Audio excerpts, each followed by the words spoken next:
Fala, grande nação rubro-negra! Sejam todos muito bem-vindos ao canal. Messi fala aí sobre De La Cruz, aí o alvo do Flamengo após a vitória do Uruguai sobre a Argentina. Galera, e o Brasil perdeu para a Colômbia, né? O Brasil está indo cada vez de mal a pior, né? Com o Diniz no comando. Apenas um clube brasileiro da Série A parabenizou o Flamengo em seu aniversário. E será que agora sai, galera?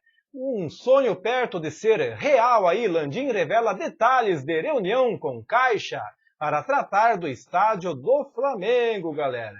Essas são as notícias de hoje do Mengão, né? O Flamengo, que é o maior interessado em Nicolás de la Cruz, do River Plate da Argentina. E além do rubro-negro, o Lionel Messi, né? Também o admira, né? Pelo futebol do meio-campista e uruguai. Então isso porque o camisa 10 do Inter Miami dos Estados Unidos falou sobre o jogador do Uruguai após a derrota da Argentina aí na última quinta-feira pelas eliminatórias, né? Então em zona mista, depois do jogo aí de Argentina 0, Uruguai 2, no estádio La Bombonera, Lionel Messi elogiou a trama ofensiva do Uruguai. Peça de ataque de Marcelo Bielsa e alvo do Flamengo, De La Cruz, aí foi notado pelo astro mundial. Então, no contra-ataque, com espaço, eles são muito bons em fazer isso, porque tem jogadores muito bons, como o Darwin Núñez e o De La Cruz, né? Pessoas no meio que são muito dinâmicas e chega, né? Então, a vitória uruguai em plena Bombonera, galera. Então, a fala de Lionel Messi sobre o contra-ataque do Uruguai aí aconteceu após a seleção de La Cruz e Arrascaeta e Varela e companhia vencer aí a Argentina por 2-0, né? O confronto foi válido pela quinta rodada das eliminatórias para a Copa do Mundo de 2026. Enquanto De La Cruz esteve em campo durante os 90 minutos, dando assistência para Darwin Núñez fazer o segundo gol, os jogadores do Flamengo ficaram no banco de reservas. Isso porque Arrascaeta e Varela não foram acionados pelo técnico Marcelo Bielsa e passaram o embate todo como suplentes no banco de reservas. E o De La Cruz do Flamengo, será que vem? O Nicolás de la Cruz é o principal alvo do Flamengo aí para a próxima janela de transferência. Então, desse modo, aí, o rubro-negro está disposto a pagar os 16 milhões de dólares que o River Plate pede pelo meio-campista de 26 anos, à vista. Então, no entanto, a equipe de Buenos Aires aí quer à vista esse valor, né? E não tem outro jeito aí. Ou paga esses 16 milhões aí, ou não tem negócio. Falando sobre o aniversário aí do Flamengo, né? Então, galera, o Flamengo que esteve de aniversário aí no dia 15 de novembro, né? E o único aí que parabenizou o Flamengo foi o Corinthians aí, né? Que postou aí, né? Em suas redes sociais aí, né? Então o Corinthians aí, né? Foi o único, né? Que lembrou do aniversário do Flamengo aí, né? E falando então, além do timão aí, personalidades, né? E páginas relevantes do esporte enviaram as felicitações ao Flamengo. O Gabigol foi um dos que puxaram a fila e o fez ao melhor estilo de Gabriel Barbosa, né? Então, o Gabigol sempre, né, nas redes sociais aí, né, falando do Flamengo, né? E falando do estádio aí, será que agora sai? Porque Rodolfo Landim aí tem conversas com a Caixa Econômica Federal aí, né, para finalmente comprar o terreno, né? Então o Flamengo está avançando aí em seus planos de construir um estádio próprio.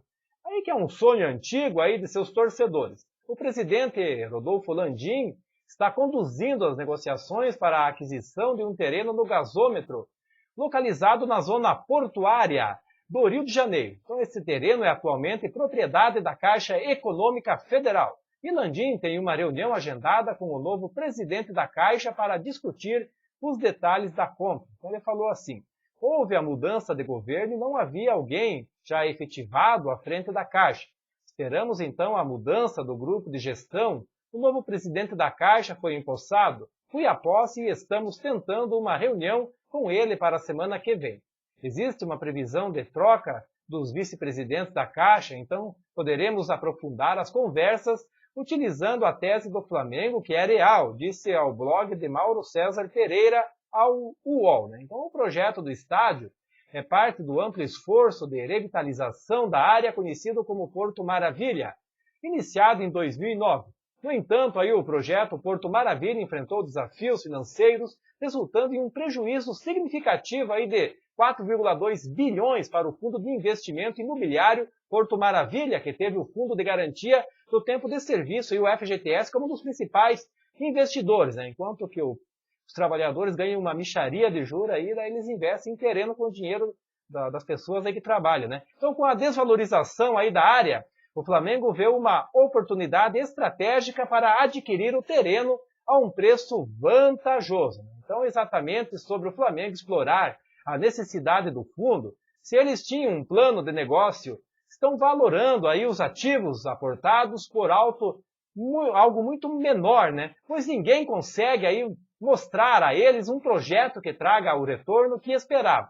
Isso aí pode ser um argumento para que o Flamengo traga aí um novo projeto, aí saindo uma nova análise, um valor de um ativo para aquela área. No mínimo, reduzindo o enorme prejuízo, explicou Rodolfo Landim, né? Então, a minha tese, ele falou assim, é a seguinte, existem inúmeros terrenos ali. Se o clube tiver um deles, valorizaria os demais que estão em volta, né? Seria a chance de fazer decolar a região.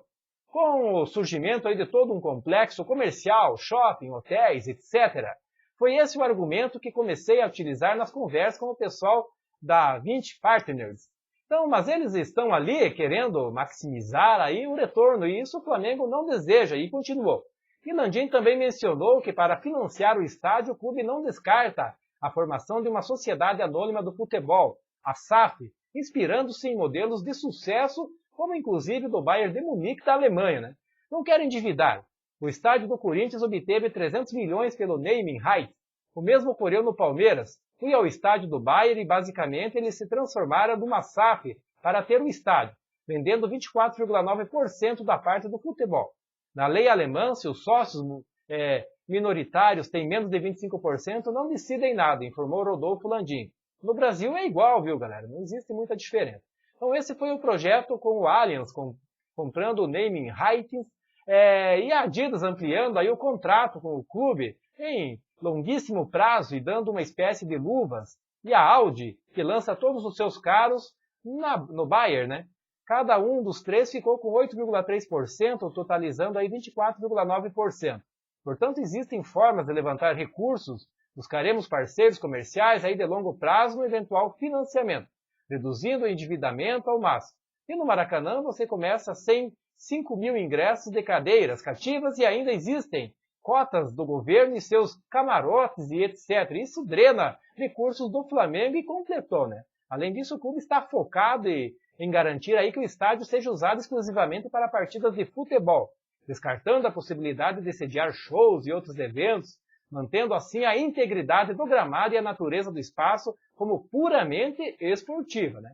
Não será um estádio somente para futebol, ele falou, com gramado natural. Se quiserem fazer shows, façam no Maracanã, depois que acabar a temporada. No estádio, sim, teremos museu, restaurante, lojas lá dentro. E finalizou. Então essa iniciativa aí do Flamengo marca um momento significativo na história do clube e do esporte brasileiro, pois representa aí uma grande aposta no futuro e na independência do clube, garantindo finalmente um lar próprio para seus muitos torcedores apaixonados aí do Mengão, né? Tomara que agora sim saia do papel, né? Finalmente o estádio do Flamengo, né? Mas é isso aí, nação rubro-negra. Quero agradecer a todos pela presença aqui no canal. Em breve voltarei com mais informações do Mengão. Um forte abraço a todos e até lá.